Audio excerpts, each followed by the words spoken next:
নমস্কাৰ বন্ধুসকল, মই আপোনালোক সকলোকে মোৰ চেনেললৈ স্বাগত জনাইছোঁ। বন্ধুসকল, মোৰ নাম গোবিন্দ ৰাজখোৱা, মই এষ্ট্ৰ বাস্তু এক্সপাৰ্ট নিউমেৰলজিষ্ট। বন্ধুসকল, আপোনালোকৰ সুবিধাৰ্থে মই চেনেলত বাস্তুৰ সম্পৰ্কে, সংখ্যাতত্বৰ সম্পৰ্কে, জ্যোতিষৰ সম্পৰ্কে, তাৰ লগতে আপোনালোকৰ বিভিন্ন সমস্যাৰ সমাধানৰ উপায়সমূহৰ সম্পৰ্কে আলোচনা কৰি থাকোঁ। গতিকে যদিহে আপোনালোকৰ মোৰ চেনেলৰ ভিডিঅ'সমূহ চাই ভাল লাগে, অনুগ্ৰহ কৰি মোৰ চেনেলটো ছাবস্ক্ৰাইব কৰি ভিডিঅ'সমূহ লাইক কৰিব, কমেণ্ট কৰিব আৰু যিমান পাৰে শ্বেয়াৰ কৰিব। বন্ধুসকল, আজি মই আপোনালোকৰ লগত আপোনালোকৰ জীৱনলৈ ধন টকা পইচা আকৰ্ষণ কৰিব পৰা কেইটামান বাস্তু টিপছৰ সম্পৰ্কে ক'বলৈ আগবাঢ়িছোঁ। বন্ধুসকল, ধন টকা পইচা অৰ্থৰ সকলোৰে আৱশ্যকতা থাকে। ধন টকা পইচা যদি আমাৰ নাথাকে তেন্তে আমি নিজৰ ইচ্ছাবিলাক পূৰ্ণ কৰিব নোৱাৰোঁ। মনে বিচৰা ধৰণে ঘৰ এটা নিৰ্মাণ কৰিব নোৱাৰোঁ, গাড়ী এখন ল'ব নোৱাৰোঁ, মনে বিচৰা ধৰণে নিজৰ ইচ্ছাবিলাক পূৰ্ণ কৰিব নোৱাৰোঁ, পৰিয়াল পোহপাল দিব নোৱাৰোঁ। গতিকে যিসকল গৃহস্থ আশ্ৰমত আছে প্ৰত্যেককে ধনৰ আৱশ্যকতা আছেই।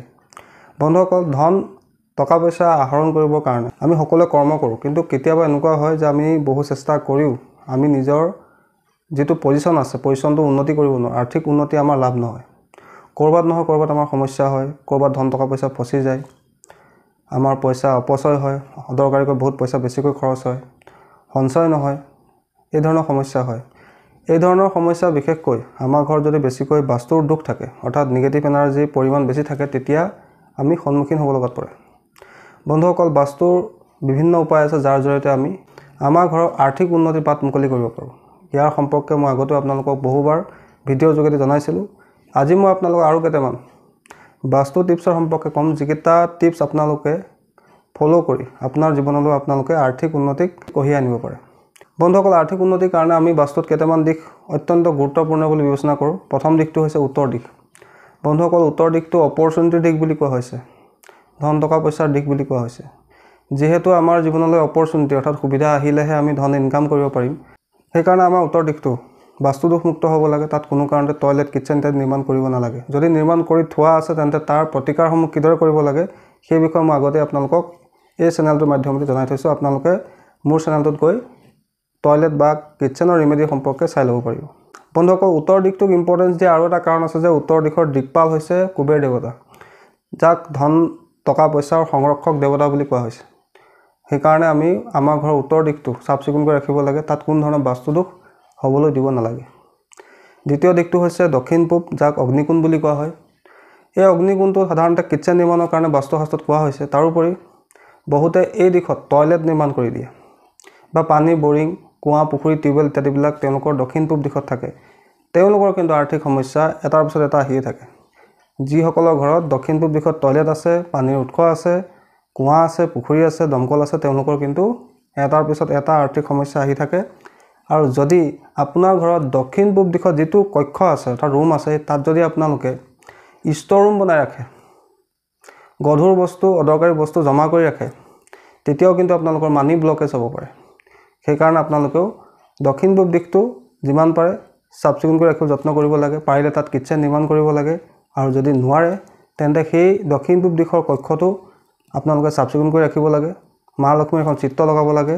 আৰু যদি তাত কিটচেন নিৰ্মাণ কৰা নাই তেন্তে আপোনালোকে তাত এটা ৰঙা বাল্ব সদায় জ্বলাই ৰাখিব লাগে। তাৰোপৰি যদি কাৰোবাৰ ঘৰত দক্ষিণ পূব দিশত টয়লেট আছে, পানীৰ উৎস আছে, তেন্তে পানীৰ উৎসটো পাৰিলে উত্তৰ পূব বা উত্তৰ দিশৰ পিনে লৈ যাব লাগে। আৰু যদি নোৱাৰে তেন্তে তাৰ প্ৰতিকাৰ মই মোৰ চেনেলটোত আপলোড কৰি থৈছোঁ, আপোনালোকে মোৰ চেনেলটোত গৈ চাই ল'ব পাৰিব। বন্ধুসকল, তাৰপিছত ধন টকা পইচাৰ কাৰণে আৰু এটা দিশক বাস্তুত ইম্পৰ্টেঞ্চ দিয়া হৈছে, সেই দিশটো হৈছে ৱেষ্ট অফ চাউথ ৱেষ্ট, অৰ্থাৎ পশ্চিম দক্ষিণ পশ্চিম। দক্ষিণ পশ্চিম আৰু পশ্চিম দিশৰ মাজত এটা দিশ পোৱা যায়, যাক কোৱা হয় ৱেষ্ট অফ চাউথ ৱেষ্ট, যাক ছেভিংছৰ দিশ বুলি কোৱা হৈছে। যদিহে আপোনালোকৰ এই দিশটোত টয়লেট আছে, কিটচেন আছে বা কিবা বাস্তুৰ প্ৰব্লেম আছে বা সেই দিশটোক কাট খাই আছে আপোনাৰ ঘৰৰ পৰা, তেতিয়া কিন্তু আপোনাৰ ছেভিংছত সমস্যা হয়। গতিকে আপোনালোকে এই তিনিটা দিশক আপোনাৰ ঘৰত যদি কিবা বাস্তু দোষ আছে তেন্তে তাৰ প্ৰতিকাৰ কৰি ল'ব লাগে। আৰু বাস্তুৰ প্ৰতিকাৰসমূহ নভঙা নিচিঙাকৈ কৰিব পাৰি, সেই সম্পৰ্কে মই আপোনালোকক আগতেও জনাইছিলোঁ। আপোনালোকৰ ঘৰত যদি এই তিনিটা দিশত কিবা বাস্তুৰ সমস্যা আছে তেন্তে তাৰ প্ৰতিকাৰসমূহ আপোনালোকে কৰি ল'ব।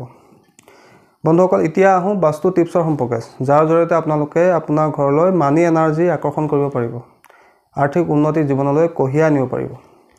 প্ৰথম উপায়টো হ'ল, যদি আমি মানি এনাৰ্জিক আকৰ্ষণ কৰিব খোজোঁ তেন্তে আমি এটা কাম কৰিব লাগে। উত্তৰ দিশত কোনো নীলা ৰঙৰ চিচাৰ বটলত আমি মানি প্লেণ্ট ঘৰত লগাই ৰাখিব লাগে।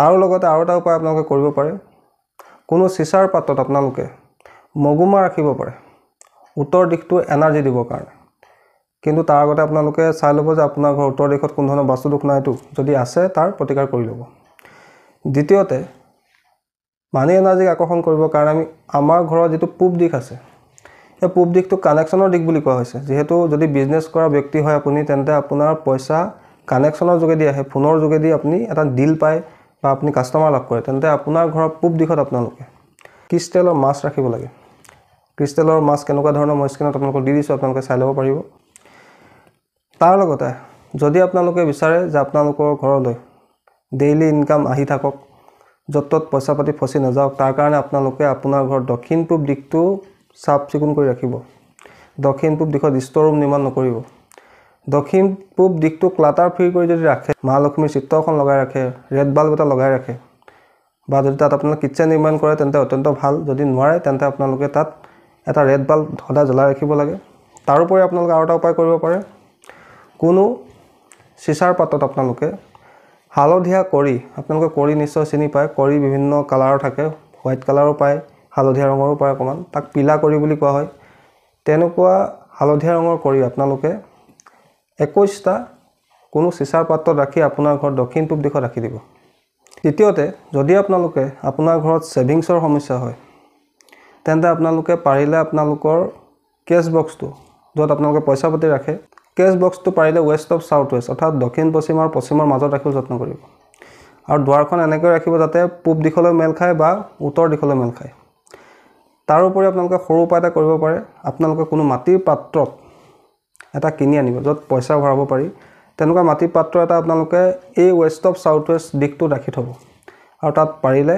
সদায় 10 টকা 20 টকা ভৰাবলৈ চেষ্টা কৰিব বন্ধুসকল চাব আপোনালোকৰ সেভিংছ নোহোৱাৰ সমস্যা লাহে লাহে দূৰ হ'ব আপোনাৰো সেভিংছ হ'বলৈ ল'ব কিন্তু তাত আপোনালোকে কইনছ নভৰাব তাৰ পৰিৱৰ্তে যি আমাৰ কাগজৰ পইচা আছে 10 টকা হওক 20 টকা হওক আপোনালোকে ডেইলি ভৰাবলৈ ষ্টাৰ্ট কৰক বন্ধুসকল তাৰোপৰি বহুতৰে কি হয় পইচা পাতি য'ত ত'ত ফচি যায় অৰ্থাৎ কাৰোবাক ধাৰলৈ দিয়ে সেই পইচা তেওঁলোকে ঘূৰাই নাপায় তেওঁলোকৰ কাম কৰে কিন্তু কামৰ বিল সময়মতে নাপায় বহুত ঠাইত বহুত পইচা তেওঁলোকৰ সোমাই আছে কিন্তু তেওঁলোকে উলিয়াই আনিবৰ কাৰণে বহুত চেষ্টা কৰি বিফল হৈছে তাৰ কাৰণে আপোনালোকৰ আৰু এটা সিম্পল উপায় আজি মই আপোনালোকক দিছোঁ আপোনালোকে বজাৰৰ পৰা কেশৰৰ টেমা এটা কিনি আনিব কেশৰ আপোনালোকে নিশ্চয় চিনি পায় আৰু এই উপায়টো আপোনালোকে বৃহস্পতিবাৰ দিনা কৰিব কেশৰখিনি ভালকৈ গুৰি কৰি ল'ব কোনো পটাত ভালকৈ পিচি ল'ব তাৰ পিছত সেই কেশৰখিনি পানীত মিলাই কোনো এটা বাটিত আপোনালোকে ৰাখি দিব অলপ দেৰি পিছত সেই পানীখিনি সম্পূৰ্ণ হালধীয়া হৈ যাব বা ৰঙচুৱা ধৰণৰ কালাৰ এটা হৈ যাব তাত আপোনালোকে এক মুঠি চাউল সেই পানীখিনি ৰাখি দিব তাৰ পিছত আপোনালোকে সেই চাউলখিনি তাত অলপ দেৰি ৰাখি দিব অলপ সময়ৰ পিছত সেই চাউলখিনি আপোনালোকে বাটিটোৰ পৰা উলিয়াই আনিব আনি লৈ কোনো এখন হালধীয়া কাপোৰত ৰাখিব ৰাখি লৈ ভালকৈ গাঁঠি মাৰি সেই টোপোলাটো আপোনালোকে নিজৰ কেছ বক্স য'ত আছে আপোনালোকৰ সেই তালৈ লৈ যাব লৈ গৈ কেছ বক্সত ৰাখি দিব আৰু ৰখাৰ আগত কিন্তু আপোনালোকে এটা কাম কৰিব লাগিব সেই টোপোলাটো আপোনালোকে হাতত ল'ব হাতত লৈ ওম শ্ৰীম মহালক্ষ্মী নাম এই মন্ত্ৰটো আপোনালোকে 108 বাৰ জপ কৰিব আৰু মনে মনে লক্ষ্মী দেৱীক প্ৰাৰ্থনা কৰিব যে হে মা লক্ষ্মী মোৰ বহুত ঠাইত এই ধৰণে পইচা ফচি আছে সেই ফচি থকা পইচাখিনি যাতে মই সোনকালে লাভ কৰোঁ তাৰ কাৰণে মোৰ ওপৰত কৃপা কৰা এই বুলি আপোনালোকে কৈ সেই ঘৰৰ কেছ বক্সত ৰাখি দিব বন্ধুসকল চাব আপোনালোকৰ এই উপায়টোৱে আপোনালোকৰ ধন টকা পইচা য'ত যদি ফচি আছে তাক ৰিকভাৰী কৰাত যথেষ্ট সহায় কৰিব